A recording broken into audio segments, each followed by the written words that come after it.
स्वास्थ्य मंत्री सत्येंद्र जैन जेल में बंद है। बावजूद इसके उन पर अब एक और बड़ा आरोप लग गया है और वो ये कि जेल में रहते हुए उन्होंने ठगी कर ली है। और ये आरोप किसी और ने नहीं बल्कि लगाया है खुद महाठग सुकेश चंद्रशेखर ने। जी हाँ, ये वही महाठग है जो मनी लॉन्ड्रिंग के मामले में दिल्ली की तिहाड़ जेल के सलाखों के पीछे है।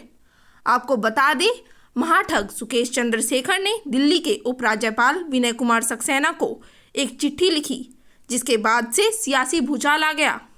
इस लेटर में चंद्रशेखर ने आम आदमी पार्टी पर कई सनसनीखेज आरोप लगाते हुए दिल्ली के स्वास्थ्य मंत्री सत्येंद्र जैन पर 10 करोड़ रुपए प्रोटेक्शन मनी लेने जैसा गंभीर आरोप लगाया है। वहीं इस आरोप के बाद दिल्ली की सियासत गर्मा गई है। भारतीय जनता पार्टी ने चंद्रशेखर की चिट्ठी पर आग को घेर लिया है, जिसके बाद जब एक प्रेस कॉन्फ्रेंस के दौरान आम आदमी पार्टी के मुखिया और दिल्ली के सीएम अरविंद केजरीवाल से सुकेश और सत्येंद्र जैन के बीच कनेक्शन के बारे में पूछा गया तो उन्होंने क्या जवाब दिया, वो आपको सुनाते हैं। मैंने पढ़ा, आपके चैनलों पे भी देखा। पंजाब चुनाव के पहले ये लोग कुमार विश्वास को लेके आए थे। भारतीय जनता पार्टी ने जब देखा था कि पंजाब चुनाव वो हार रहे हैं तो कुमार विश्वास के कंधे पे बंदूक रख के चलाई। अब गुजरात के अंदर भारतीय जनता पार्टी की इतनी बुरी हालत हो चुकी है कि उनको सुकेश चंद्रशेखर के कंधों के सहारे की ज़रूरत पड़ रही है। प्रधानमंत्री श्री नरेंद्र मोदी जी को, मतलब वो तो कहते हैं कि बहुत पॉपुलर हैं, तो अगर बहुत पॉपुलर है तो उन्हें तिहाड़ में लॉज्ड एक कॉनमैन, आप ही कह रहे हैं कॉनमैन है, मैंने सुना वो एक बार उसने किसी मुख्यमंत्री के बेटे को बन के पैसे लूटे, एक बार उसने कोई सीबीआई ऑफिसर बन के पैसे लूटे, एक बार उसने लॉ सेक्रेटरी बन के पैसे लूटे, एक बार उसने सीबीआई ऑफिसर पीएमओ का ऑफिसर बन के पैसे लूटे। तो वो जो कह रहा है उससे कुछ लिखवा के और मतलब उसके ऊपर उसके सहारे इनको अपना गुजरात चुनाव लड़ने की जरूरत पड़ रही है, नंबर 1। नंबर 2, परसों मोरबी हादसा होता है। कल 24 घंटे सारे टीवी चैनल्स मोरबी का मुद्दा उठाते हैं और आज अचानक टीवी चैनल से मोरबी गायब हो गया और सुकेश चंद्रशेखर के आरोप जो हैं वो आ जाते हैं। तो लगता नहीं कि मोरबी से ध्यान भटकाने के लिए ये एक कंप्लीटली फिक्टिशियस, कंप्लीटली फर्जी स्टोरी एक प्लांट की गई है और सारे चैनल अब बस सुकेश चंद्रशेखर और सत्येंद्र जैन की बात कर रहे हैं। तो ये मतलब इससे ज़्यादा ब्लेटेंट और क्या हो सकता है कि मोरबी के मुद्दे को दबा के उसको डाइवर्ट करने के लिए, और सक्सेसफुली डाइवर्ट कर दिया उन्होंने। सारे चैनल इस टाइम इस सुकेश चंद्रशेखर की बात कर रहे हैं, जबकि 150 लोग जिनकी मौत हो चुकी है उसका सब भूल चुके हैं। और तीसरी चीज़, इन्होंने कहा कि मनीष सिसोदिया ने शराब घोटाला किया। 2 महीने तो हो गए, 800 अफसर लगे हुए हैं, एक कुछ नहीं मिला इनको। इन्होंने कहा बसों में पैसे खा गए हम, उसमें कुछ नहीं मिला। इन्होंने कहा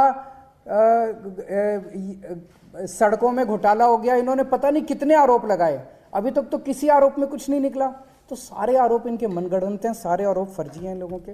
तो आपने देखा अरविंद केजरीवाल ने किस तरह से इन सभी आरोपों को सिरे से खारिज कर दिया और उन्होंने सीधे तौर पर इसे भाजपा की साजिश बताते हुए कह दिया कि कुमार विश्वास की तरह अब बीजेपी सुकेश के कंधे पर बंदूक रखकर चला रही है। खैर, केजरीवाल के इस जवाब के बाद बीजेपी ने भी उन पर जोरदार हमला बोला। बीजेपी नेता संबित पात्रा ने केजरीवाल पर पलटवार कर कहा कि आम आदमी पार्टी के खिलाफ लगातार एक के बाद एक भ्रष्टाचार के मामले सामने आ रहे हैं। शराब घोटाले और शिक्षा घोटाले के बाद ये एक गंभीर मामला सामने आया है। इससे ये साबित होता है कि आम आदमी पार्टी केवल भ्रष्टाचार का आसन जानती है। क्या कुछ कहा संबित पात्रा ने, वो भी सुन लीजिए। बंधुगण, ये तो घोटालों का घोटाला है। ठग के घर में ठगी हुई है और ठगी करने वाला महाठग है। और आपने अभी देखा है कि किस प्रकार से शराब घोटाला भी दिल्ली में हुआ है, किस प्रकार से शराब घोटाले में उप मुख्यमंत्री जी का भी नाम आया है। उप मुख्यमंत्री जी के ऊपर अभी केस चल रहा है, एफआईआर में उनका नाम है।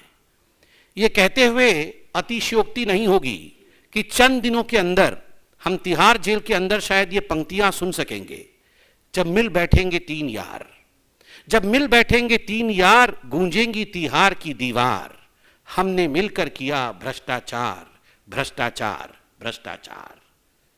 कौन ये 3 यार है बताने की आवश्यकता नहीं है। अखबारों ने ये सब खुलासा किया है। और मुझे तो आश्चर्य हो रहा है कि जब आप लोगों ने, हमारे चतुर्थ स्तंभ मीडिया ने आज केजरीवाल जी से कुछ सवाल पूछा इस विषय पे लेकर, तो वो कहाँ से वो मासूम चेहरा लाते हैं ये पता नहीं। कौन Sukesh Chandrashekhar, who is he?